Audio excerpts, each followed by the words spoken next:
We have 5 more rounds to go. We're going into round number 2. That math checks out. Checks out. Almost. And then try to make it rhyme, but unfortunately we're at 2. We're not at 3. I would have done 3, 4, 5. Number 3 coming up. There we go. Saved it. Yeah, let's go. So now we're very much going to be dropping into Kalahari now, and we're already seeing shots coming out here. MDH taking control of Refinery very early on, and they're trying to just keep expanding First Raiders out of the way there. But First Raiders sustaining a bit of casualties right now as Expand continues to try to scan out and regroup now to see whether or not they can keep the fight going onto them. Dizzy forced to bring out the time turner as X-Roy pushes him very hard in front there. Whoa, getting himself eliminated there early on. And that's back to the lobby there for the squad. Yeah, definitely not the start that First Raiders were looking for. And I think MDH also learned a lesson today, which is if you played Refinery, challenging Farang directly might not be the best choice. They did get a knockdown to Jembao though, but don't cry. What do you have left in the tank? Nothing. No health, no help. MDH still in the game, but they had to take a big fat L. That was a very awkward landing there by Jembo. It looked like he was actually stuck mid-air for a good while there. Like, he literally couldn't move from that position, and that caused him to get knocked down. I wonder whether it's because of some interaction with that grapple gun. It's kind of something that would be worth investigating, I think. Suspended in time. Oh, yeah, I mean, time turners and chrono is literally a thing here, so perhaps, you know, I would love to see more kind of like characters that actually utilize the time mechanic, you know, in this game. You know, I just want to say that Nero has not good luck. Thankfully, he revived his entire team before he went down. You know, he did what he should needed to do. Team Flashers decided to drop by with 2 guys and ambush him. One of the more bad start for MDH, and it's not getting any better because after reviving now they just encountered Dewa United and Huang Art is down. Don't cry. Does have a weapon but no utilities. And Nuke got found as well. This is just going from bad to worse for MDH. Because you have to consider, as soon as they get revived, they don't actually carry forward any of the equipment they found early on. They literally have to just go with whatever they find on the ground here and just getting caught out by another team that's already fully farmed. That's literally worst case scenario here for MDH. Can they fight themselves out of this little rut here as Virus breaks down the blue walls behind, tries to find a way to get past here, but then unfortunately has to play Ring Around the Rosies through the door. But don't cry, takes him down with just a sliver of health left, but unfortunately cannot escape the raids of Casemiro, rather the raids of Dewa United here. Ooh, finally getting them out of the map here, and looks like MDH is going to have to go back to the drawing board. Yeah, the cavalry arrived just in time. It was a revival point at Foundation. I felt like if Don't Cry won that one, he would had a bit of time to at least run away or get his team back, but MDH, not a start that they were looking for, and definitely not what they needed right now in this circumstance. Yeah, Sem9 looking like they're going to be going for more, slightly more slower start here, not going for those early game engages. It seems like they're very much focused on the final phase of this game, it looks like, given that they've already done all the groundwork in round number 1. So now it's just a matter of trying to make sure they can extend that lead even further from VGM here, who we haven't really seen them get into much trouble so far. In fact, VGM at the moment seem to be just confined within confinement at this point here, and not really having any incentive to move, because the circle literally is just splitting confinement in half. That was a very important knockout for Dewa United Esports as well, because MDH, by the end of round 1, were in 5th place, and they had a 5-point advantage over Dewa United. Now that has been thrown out the window. So very, very crucial wipeout. MDH, they will have plenty of time, around 15 minutes, to kind of talk about Purgatory that's coming up next. And Farang, a team that was in 6th place and still is in 6th place after the first match with those 3 eliminations, and the unfortunate elimination of MDH. Farang now has a chance to kind of push themselves up the leaderboard. Yeah, so they're really trying to just use this opportunity with the red zone being all over Refinery here. They're just going to try to take up the empty space right now and hopefully gain control of a very important point here in Kalahari, which will certainly give maximum chances, especially when it comes to that final circle. And time again, we've always seen that final circle always involve Refinery in some form or another. So just taking that high ground there is certainly an absolute importance for some squads here. Expand in the meantime, though, just going to be taking things very, very methodically at the moment. Last round didn't quite work out the way they expected, though they did manage to net a decent haul of points and eliminations to boot.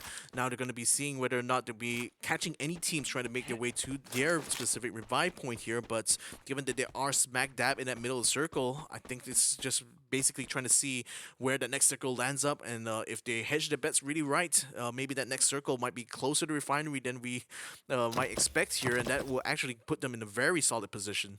Definitely love what Expand is doing way more than just splitting up as individuals. I think Expand functions really good as a team, but one of the criticisms that lately was that Expand, spread out a lot, and this always results in them starting on the back foot. Now we see that very solid hold at command post early on, I believe against First Raiders, but let's see if KOG can hold off against Team Flash, who kind of have a part of this compound surrounded, and Oscar will have to hold on to the spot to keep the rest of his team informed of where Flash is. Yeah, the thing is, Kevin's quite far back. I wonder if he's going to be having a line of sight there actually to deal with Flash as soon as they start to attack.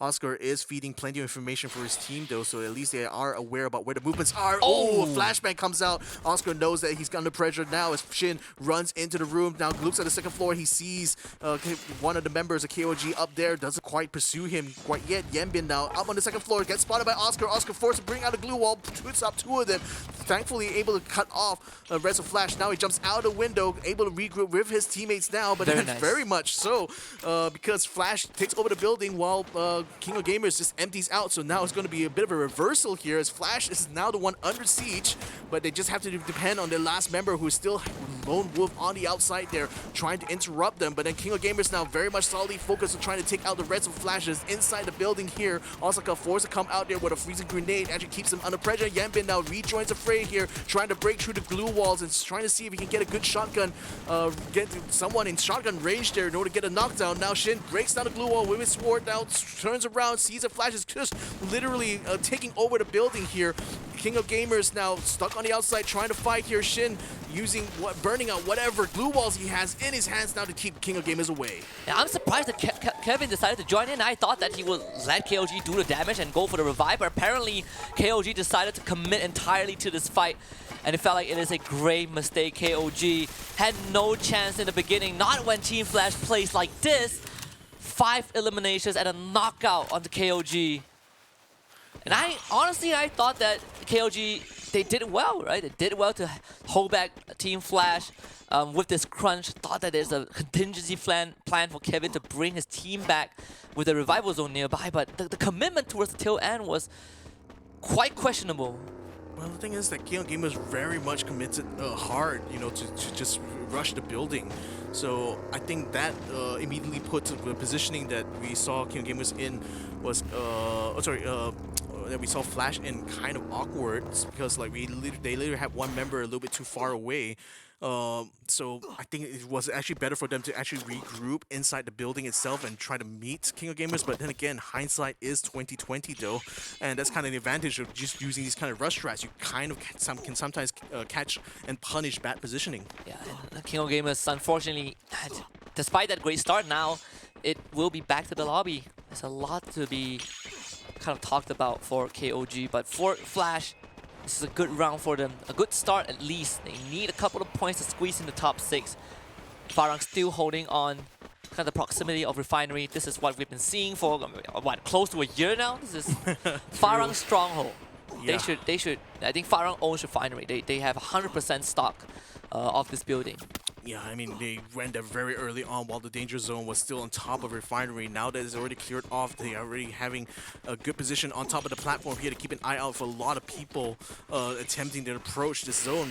No less Heavy, who is coming in from the southern side. They do have a cliffside face there to use as a bit of cover, but then sooner or later, Farang will be able to spot them out. So the question is, how will they try to approach the Refinery here, knowing that they already have plenty of players here on the nest? Spade having a sniper's rifle, he's definitely going to be able to see anyone who decides to get even within a meter's range of the Refinery here.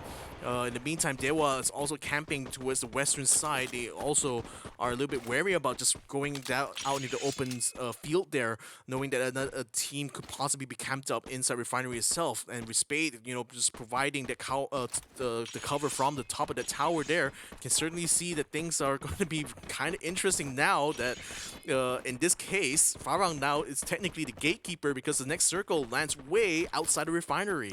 And this circle is one of the few dangerous ones. It's just right out in the open with a lot of concrete road in between as well. It's kind of an intersection, a junction, for a battlefield. Heavy under fire. VGM also taking a couple of shots from Sem9 earlier on, but Heavy will have to be a priority for Sem9. Okay. Not much space to work with in this compound. And can be safe for Heavy, but Fikri, a good knock from long range, that's going to buy a bit of time. Something that Heavy needs to be careful about. Sem9 so far looking sharp.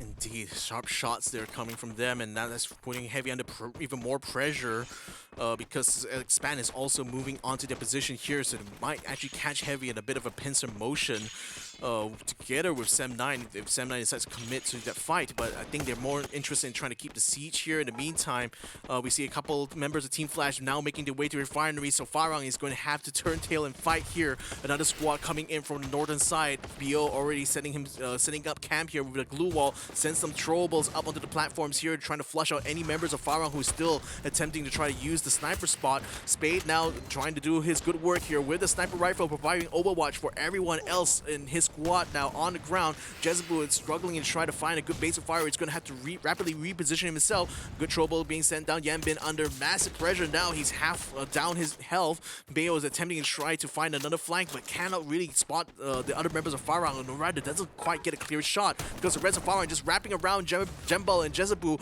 are trying to fight them man-to-man, head-to-head here. The glue wall is going to be brought up to prevent them from being able to use the access tunnel in between these platforms here, and that's forcing Flash to use the long way around. Jezebel now gets caught out in the middle of that glue wall maze, and then Flash is trying to see if they can find the other member of Farang here, trying to break down some of those glue walls, trying to clear the site. The site is going to be brought out. Oh, but then Bayo catches him just in the nick of time. What was that attempt? I mean, the idea was good, but not in this situation. Farang out because of that. Team Flash executing these rush so well. First we saw them do it against KOG, and now they took out Farang with this exact same move. They're gonna try and bring Bloody back up though. They are taking damage from the blue zone, and unfortunately they couldn't do so in time. Bloody will be out. But on the other side, they were united. Kind of in a rat fight against Axis, and unfortunately from long range is VGM punishing both of them as Axis starts to drop like flies. Sem9 watching all of this unfold from afar. Flame is basically red on the ground. Axis barely crawling into the safe zone, but only with Neptune. Yeah, Neptune, last member, still standing. Dewa can easily gatekeep him, but then right now they got bigger concerns here because he's about to bump into Sem9, who have been camping there for a very long time, and in fact will be gatekeeping them going into that final circle. Vickery now trying to reposition himself. Axis Esports, they got themselves spot out. Neptune dies at the hands of Renz, so that will be Dewa just gatekeeping them from that final fight, but now they're going to have to turn around and fight Sem9 instead. VGM in the meantime taking the high ground in this fight against Anxiety here, forcing Anxiety to try to get some good scope shots here. They do have a good sniper rifle that does provide plenty of range, but they need to wait for VGM to literally pop the hits above that cliff in order to get a clear shot. And this is the important one. Sem9 newbie, the first one to go down, and Fikri also under immense pressure as Dewa United decides to go for the rush right now. Can they get it through? Raja and Zen putting numbers on the belt. Virus and Rain, the last two remaining, but Zen OP swings the corner for a kill, and Dewa United fall. Sem9 have just slain the gods again. Yeah, unfortunately they'll lose Newbie, and Fikri might be in danger too, so they're gonna have to get the revive on him sooner, but I think he's on the outside, making it a little bit hard. Oh, he's back up. Now he's already back up, so despite taking a little bit of damage there, they are not the full squad now. It's gonna be Heavy that actually is gonna be the full squad going to that final circle, and Expand loses X-Roy on the outside. There's Heavy, shoots them while they attempt to try to rush Anxiety, and this is gonna be perfect for Heavy because now they just not only thin the herd a little bit, but they also are putting extra pressure onto Anxiety here, who are currently getting ganked. Oh, Jaboiwa literally tried to jump away to escape, but just lands into the hands of Sem9. And now Expand finds himself out in the open. Not much to work with though. VGM pressuring them from this high ground. You can see that the amount of glue walls being put up Xenopy just have a grenade launcher in his hands. Team Flash out in the meantime as Yanbin spires to the blue zone. 4 teams remain, and most of them are still very healthy with all 4 members alive, but can't say the same for Expand, who are literally running into the center, but that means that they make themselves very, very clear targets for the rest of the squads. As VGM, they are playing this so well. Hug the blue zone, hug the circumference, the grenade coming through from above, not enough to take down Boite, as VGM finally claims their spot in the center. Xenopy from nowhere gets a kill. The Buffalo too fast, and a good nail to Boite, but Expand, they need to push a bit harder. Yeah, that was a good grenade there from Sem9. I think that actually knocked them down. Expand now still continuing, trying to make them move towards the center of this circle, but they had to burn a lot of glue walls on the way. Too Fast is already out of glue walls. He's going to have to try to hold it as long as he can. Sem9 in the meantime though gets caught out by Cobra on the side, so now it's going to be versus Expand and VGM. This one member heavy though, he's staying out of the fight so far. Bingsu now very far forward. Vantan is rushing all the way towards Expand now. The glue wall blaster is going to be brought out. Vantan's going to try to get some knockdowns here with his shotgun, but he's the one that gets knocked down instead. The Axel is going to try to hold the fight here, but Cobra and Too Fast give himself rapidly taken out. Mildow getting into the fight as well, shooting from a distance, using the scoped rifle, trying to get some extra elimination points here. He probably might not expect that he's going to be one of the few remaining players in this final circle, so he's trying to fight against the others, but he doesn't make it though. Boite cuts him down, the Axel cuts him down as well, but it's going to be VGM this time that takes the booyah. Yeah, 1 versus 1 deathmatch. Boite, first one to be seen on the silver screen and the last one standing. This is what they needed after a round 1 catastrophe. It felt like the script coming full circle for VGM. Now they're back in the race. Indeed they are. But the thing is that with Sem9 also being able to join them in that final circle, I think even with